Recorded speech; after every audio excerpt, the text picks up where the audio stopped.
जय श्री कृष्णा। आशीष से ना नारियल के गोले मंगाए थे और ये देखिए कितने सारे नारियल के गोले ले आए हैं। 4 लेकर आए हैं, वो भी बड़े बड़े साइज़ के।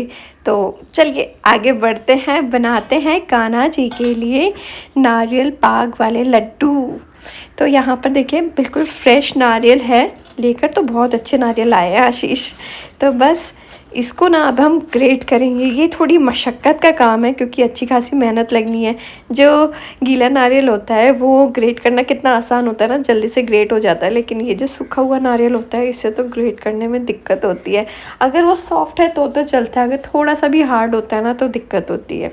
तो बस चलिए, अब कान्हा जी के लिए बना रहे हैं तो थोड़ी तो मेहनत लगेगी ही लगेगी। तो बस यहाँ पर मैं ग्रेट कर रही हूँ और करीबन 2 नारियल मैंने यहाँ पर ग्रेट कर लिए हैं। ढेर सारे ग्रेटेड नारियल हमारे पास इकट्ठा हो गया है।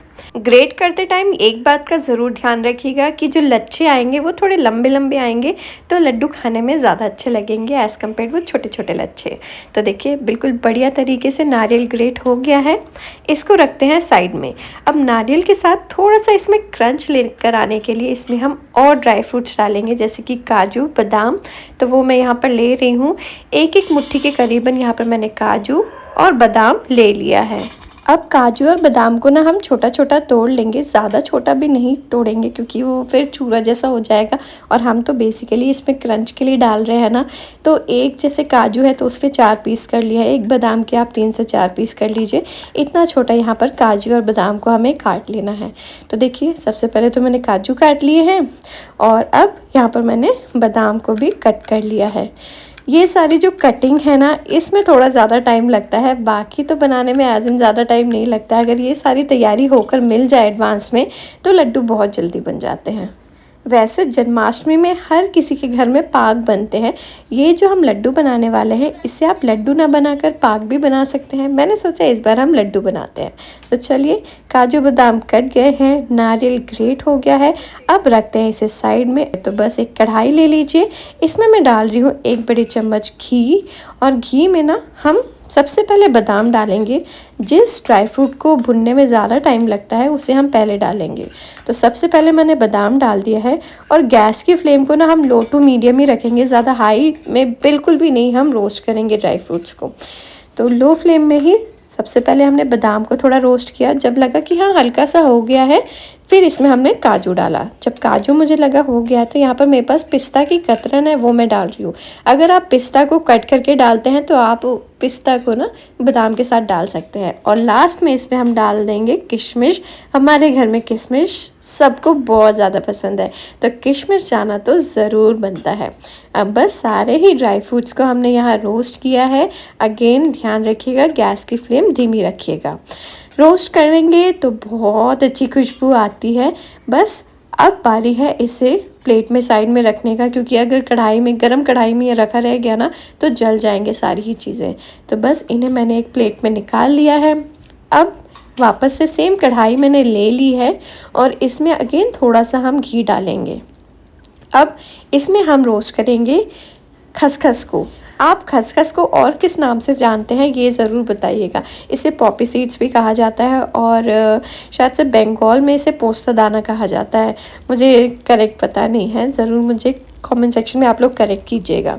अब पहले मैंने घी में इसे भून लिया है। चट चट की आवाज़ आएगी, जब चट चट की आवाज़ आना बंद हो जाए फिर इसमें हमने जो नारियल ग्रेट करके रखा है वो डाल देंगे। मैंने ना मेजर कर लिया था, जो हमने नारियल इसमें डाल रहे हैं ग्रेटेड नारियल है। अगर वो मैं आपको कप से मेजर करके बताऊं तो ये करीबन 5 कप नारियल है और वो हम इसमें डाल देंगे। और नारियल को अगेन धीमी आंच में हम रोस्ट करेंगे। हमने पहले खसखस को इसलिए रोस्ट किया है क्योंकि खसखस को रोस्ट करने के लिए ज़्यादा घी चाहिए होता है और नारियल को रोस्ट करने के लिए बिल्कुल घी की भी ज़रूरत नहीं होती है। तो बस इस साथ में हमने रोस्ट कर ली हैं चीज़ें। और यहाँ पर नारियल हल्का सा बिल्कुल ब्राउन होना शुरू हो, गर्म हो जाए, बस इसे आपको साइड में रख लेना है। अब सारी चीज़ें भुन गई हैं, चलिए बना लेते हैं चाशनी। आज मैं ये जो लड्डू है ना वो चीनी की चाशनी बनाने वाली हूँ। आप चाहें तो गुड़ भी ले सकते हैं, गुड़ को मेल्ट करके उसमें भी पाक सकते हैं ये नारियल को। आज मैंने सोचा चलो कान्हा जी के लिए ये वाले लड्डू बनाते हैं। तो इतनी सारी चीज़ों के लिए यहाँ पर मैं 2 कप मेजर करके चीनी ले रही हूँ। अब कई लोग ना मुझसे पूछते हैं कि इसमें आप ये क्या डालते हो, तो चीनी में ना लौंग डाल के रखती हूँ जिससे कि चींटियाँ नहीं होती हैं। और इस बार क्या हुआ, स्टार्टिंग में जब बारिश शुरू हुई थी तो मैं लौंग डालना भूल गई थी, तो चींटियाँ हो गई थी। फिर जब हम नेक्स्ट टाइम लेकर आए ना चीनी, तो फिर मैंने उसमें ना लौंग डाल के रखी ताकि चींटियाँ ना हों। अब 2 कप हमने चीनी ली है, तो उसके लिए यहाँ पर मैं 1 कप पानी डालूँगी और गैस की फ्लेम को धीमी रखेंगे तब तक जब तक कि चीनी मेल्ट नहीं हो जाती। एक बारी आप देखें कि चीनी जो है वो पानी में बिल्कुल मेल्ट हो गई है, चाशनी हमारी बन गई है, तो बस अब ना चाशनी को हमें एक तार की बिल्कुल भी नहीं करनी है, नहीं तो जो लड्डू हैं वो आप बांध नहीं पाएंगे, क्योंकि वो ना भुसकने लगेंगे लड्डू बांधते टाइम पे। तो बस आपको ना वो चिपचिपी वाली कि हाँ, आपको पहले लगना चाहिए कि बन रहा है एक तार, लेकिन एक तार बनते ही वो टूट जाए, इस तरीके की आपको चाशनी रखनी है। ये देखिए, मतलब अगर आप हाथ में लगाएं ना तो आपको ना अच्छा खासा चिपचिपाहट फील हो। बस अब गैस बंद करेंगे। इसमें मैंने डाल दिया है वो सारे ही नारियल सबसे पहले इसलिए डाल रही हूँ ताकि जो चाशनी है वो थोड़ा सा नारियल पी ले, और खसखस भी पी ले चाशनी को, क्योंकि ये थोड़ी चीज़ें जो है वो स्टिफ होती है। तो बस सबसे पहले मैंने ये डाला है। एक बारी चाशनी में ये सारी चीज़ें अच्छी तरीके से मिक्स हो जाएं, फिर इसमें हम बाकी के ड्राई फ्रूट्स डाल देंगे। तो अगर मैं आपको मतलब अंदाज़े से बताऊं तो टोटल ये सारी करीबन 6 से 7 कप के लगभग होंगी। उसके लिए हमने 2 कप चीनी का इस्तेमाल किया था और 1 कप पानी का इस्तेमाल किया था। सारी चीज़ों को मैंने अच्छी तरीके से मिक्स किया है। ये जो लड्डू हम बना रहे हैं ना, मिनिमम चीनी मैंने आपको बताया कि इतनी तो जाएगी ही, क्योंकि अगर इससे कम आप चीनी रखेंगे ना तो फिर इन्हें बाइंड करना बहुत मुश्किल हो जाता है, और उस केस में फिर आपको इसमें दूध या फिर खोया या फिर मलाई का इस्तेमाल करना पड़ सकता है।